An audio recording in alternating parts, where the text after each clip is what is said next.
That night, I could not sleep. The thought of the Kaaba being once filled with idols haunted me. I remembered my father's words, "Never question the Kaaba. It is sacred." But I had seen things. I had seen the way the black stone was guarded, the way people pushed and fought as though their salvation depended on touching it. It felt more like idol worship than devotion to God. The testimonies featured on this channel are presented as received, reflecting the personal experience and perspectives of the individuals who have generously shared them with us.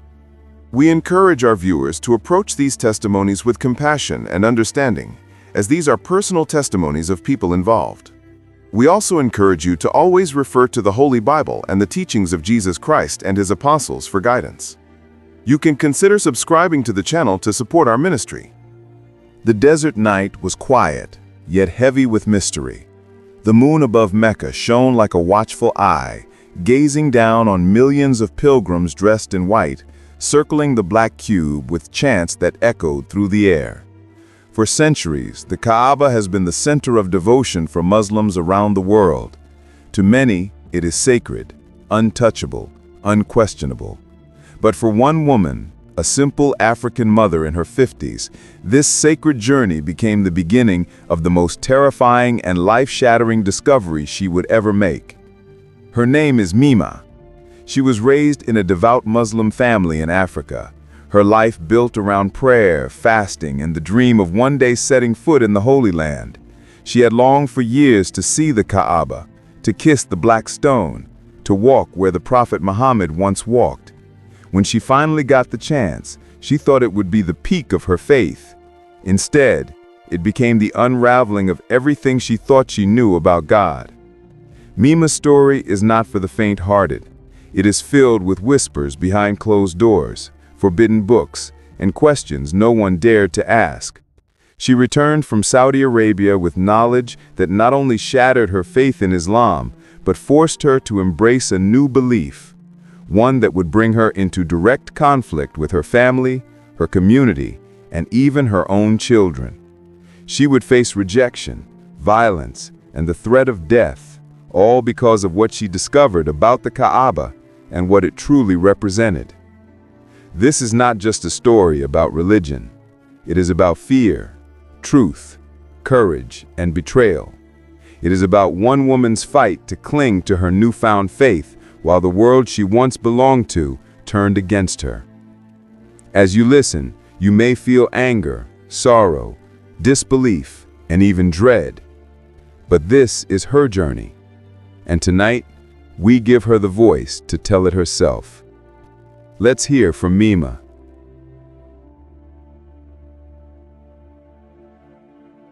My name is Mima. I am 50 years old, born in a small village in West Africa. From the day I was born, my ears were filled with the sound of the call to prayer. My father was a respected man in the mosque, and my mother, a woman of silence and devotion, always made sure we never missed our prayers. I grew up dreaming of Mecca. Every year when pilgrims returned from Hajj, they were treated like royalty. People kissed their hands, called them Al-Hajji and Al-Halaja, and asked for their prayers. I wanted that honor too. When my children were grown and my husband had saved enough money, I finally got the chance to go. I cannot describe the joy I felt the moment I saw the Kaaba for the first time. My heart raced. Tears filled my eyes. I thought, this is where Allah lives. This is where my sins will be washed away. I touched the black stone with trembling hands, feeling as if the heavens themselves were watching me. But something happened. Something small at first, but it grew louder in my mind. On my second day in Mecca, I was sitting near the Kaaba watching people circle it. Thousands, like waves of white garments, all chanting, all desperate. I asked myself, why are we going in circles? Why do we kiss this stone? What does this mean? I had always been told not to ask such questions, but now I was here, and the questions wouldn't leave me. One evening, I spoke to an older woman, a housemaid from Indonesia, who whispered to me when no one else was near. She said, "Do you know that before Muhammad, the Kaaba was a house of idols? That this stone you kiss was once worshipped by pagans?" My heart jumped. I almost shouted at her. But she looked into my eyes with such sadness and said, "Search for the truth. Don't stop here." Then she left, blending into the crowd. I started asking quiet questions, speaking to workers who had lived in Saudi Arabia for years. Some were too afraid to answer. Others gave half whispers. "The stone fell from the sky. It was worshipped long before Islam." One man, a Christian migrant worker, dared to speak openly. He told me, "The Kaaba is not what you think it is. It has nothing to do with salvation. It was an ancient pagan shrine, and even now, people bow to it instead of to the living God." I was terrified, but I was also desperate to know more. I began sneaking into bookshops, searching for history books. Some were forbidden, hidden in the back, written by scholars who were silenced. They revealed the Kaaba's history, how tribes once filled it with 360 idols, how the rituals of circling and kissing the stone were carried over from paganism into Islam. My hands trembled as I read. One passage said, "The worship of the Kaaba continues in a new form, but its roots are still in idolatry." That sentence broke me.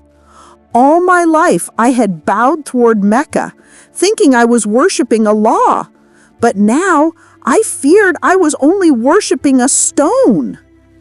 I felt anger, betrayal, and fear.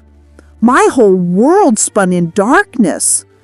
I began to pray, not to Allah, but a new kind of prayer. I whispered, "God, if you are real, show me the truth." And He answered. It started with dreams, strange dreams of a man in white holding out his hand to me. I tried to resist, but the more I prayed, the more He appeared.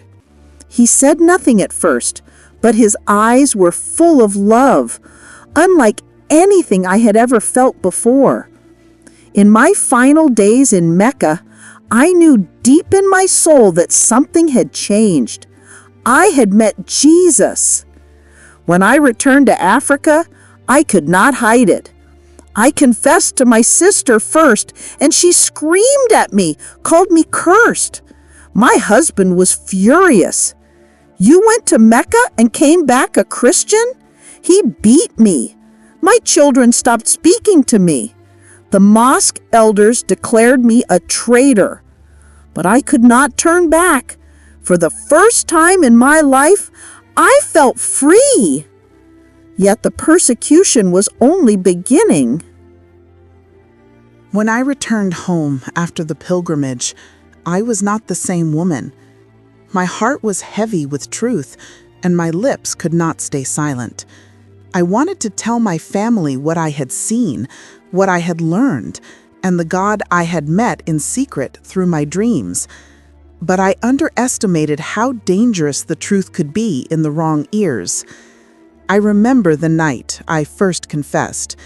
My sister and I were sitting in the courtyard, the evening wind carrying the smell of stew cooking on the fire. I whispered, "Sister, I have seen things in Mecca, things they will never tell you in the mosque. Do you know that before Islam, the Kaaba was a house of idols?" She froze. Her eyes widened, then darkened with rage. "Don't ever say that again. Astaghfirullah. Satan is whispering to you." I tried to calm her. "Listen to me, please. I searched, I read, I prayed. I saw in dreams a man in white. He gave me peace. Sister, I think I found the truth. I think Jesus is the way." She screamed so loudly that neighbors rushed in. By the next morning, my whole family knew. My husband's face was like thunder when he confronted me. "You went to Mecca a Muslim and you return an enemy of Islam? Shame on you, Mima. You shame this family." He struck me so hard that I fell to the ground. My children stood in the corner, watching, their eyes filled not with love, but with fear and disgust. That night, my husband forced me to stand before the imam of our mosque. The imam looked at me as if I were already dead. He said, "You have committed apostasy. If you do not repent, you know the punishment." I trembled. I had been told all my life that leaving Islam meant death. Yet even in my fear, a strange strength filled me. "I will not lie," I said. "I believe in Jesus now." The imam's voice grew harsh. "Then you are no longer welcome here. You are cursed. Your blood is halal." I left that mosque knowing my life would never again be safe. The days that followed were filled with terror. My own children stopped eating with me. My eldest son spat at me, saying, "You are no longer my mother. You betrayed us." My husband locked me in a room for days, refusing me food. He shouted through the door, "Repent or die in that room." But each night as I lay weak and starving, I prayed. And in my weakness, I heard the gentle voice of Jesus whisper, "I will never leave you." After a week, I escaped. One of my nieces, secretly sympathetic, unlocked the door while everyone was away. She whispered, "Run, Auntie. If they find you, they will kill you." I ran into the night, barefoot, with nothing but the clothes on my back. The road was dark, the dogs barked, and every step felt like death was behind me. But I kept running until I reached a nearby town. There, I found a small church hidden behind walls, disguised as a house. For the first time, I met other Christians. They were afraid of me at first, afraid I was sent to spy on them. But when I fell to my knees and begged them to pray for me, they welcomed me. For weeks, I stayed with them. They gave me food, clothing, and more than anything, love. They taught me the Bible, stories I had never heard before. I wept as I read the words of Jesus. "Come to me, all you who are weary and burdened, and I will give you rest." For the first time in 50 years, I felt rest. But peace did not last long. News spread quickly in my village. Men began searching for me. Twice, strangers followed me on the road, shouting curses, throwing stones. One evening, the house where the Christians gathered was attacked. Rocks smashed through the windows and men shouted, "We will burn this place! You cannot hide her here!" That night, I felt true terror. The other Christians whispered, "You must leave. They will kill us all if you stay." I had nowhere else to go. My own blood had rejected me. My husband wanted me dead. My children despised me, and yet I could not turn back. To deny Jesus after what I had seen and known would be worse than death. So I lived like a fugitive, moving from house to house, never staying too long. Sometimes I slept in the bush under the stars, praying that snakes would not bite me and that angry men would not find me. One evening, as I sat alone, hunger gnawing at me, I remembered Mecca, the thousands of people circling a stone, desperate, crying, pushing, believing it would save them. And then I remembered Jesus, who had come to me in a dream, who asked nothing but my heart, who gave me love instead of fear. The contrast was too great to ignore. I whispered into the night, "Lord, they can take my family, my home, even my life, but they cannot take you from me." That night I sang softly to myself, though I had no voice left. It was not a song I had learned, but it rose in me like water from a hidden well. I sang of freedom, of truth, of love that cannot die. But the persecution was not over. Not long after, my husband found me. I was in the marketplace buying bread with coins a kind woman had given me. I heard a voice call my name, harsh, angry, familiar. I turned, and there he was, surrounded by men from the mosque. "There she is, the traitor!" I dropped the bread and ran. My legs felt like fire, my lungs like stone. The crowd shouted, chasing me through the narrow streets. I stumbled, fell, and scraped my knees, but I got up and kept running. Somehow, by God's mercy, I escaped into an alley and hid until the night swallowed the streets. From that day, I knew I could never again live openly in my village. I had become a hunted woman. But even as I tell you this, do not pity me too much, for though my body was weak and my heart often broken, my soul was stronger than it had ever been, because in losing everything, I had found the truth, and that truth is what kept me alive. The months that followed were the hardest of my life. I lived like a shadow, always looking over my shoulder, never knowing if the next step would be my last. My name was cursed in the village. My children were taught to spit at the mention of me.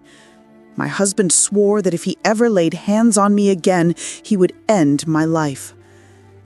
And yet, in the midst of this storm, I found a strange peace.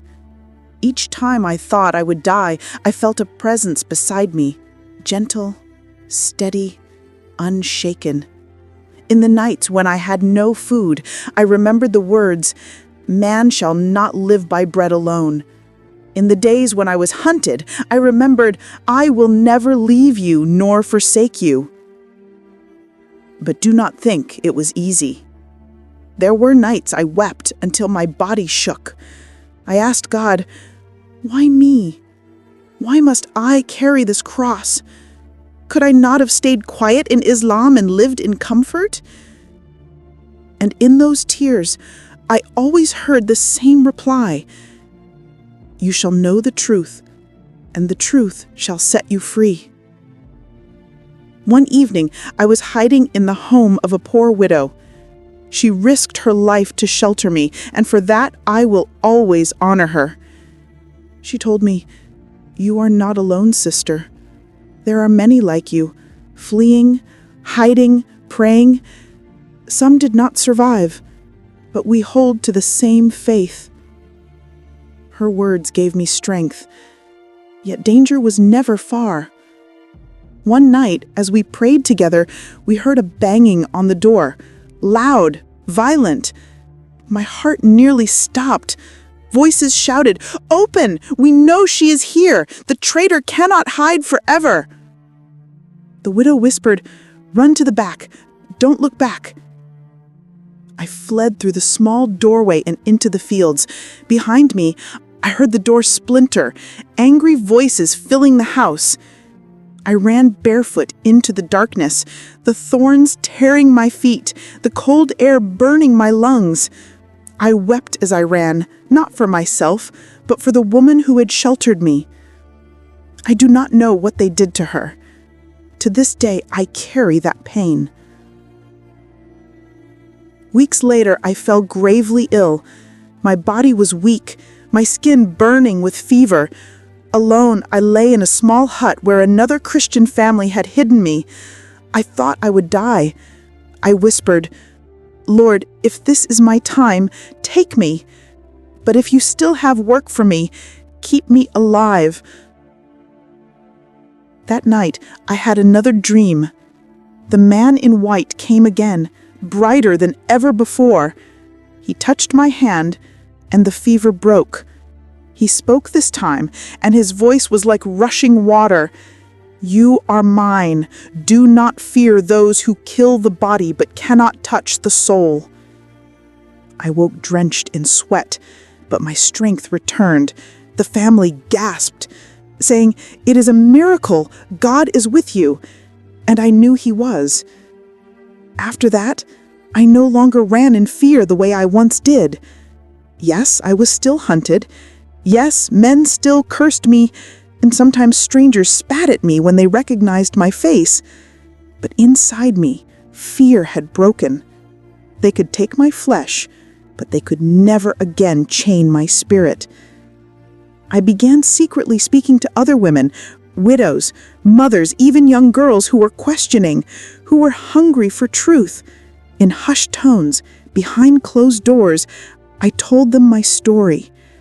I told them what I discovered in Mecca, that the Kaaba was once filled with idols, that its rituals are shadows of pagan worship, and that the black stone cannot save a soul.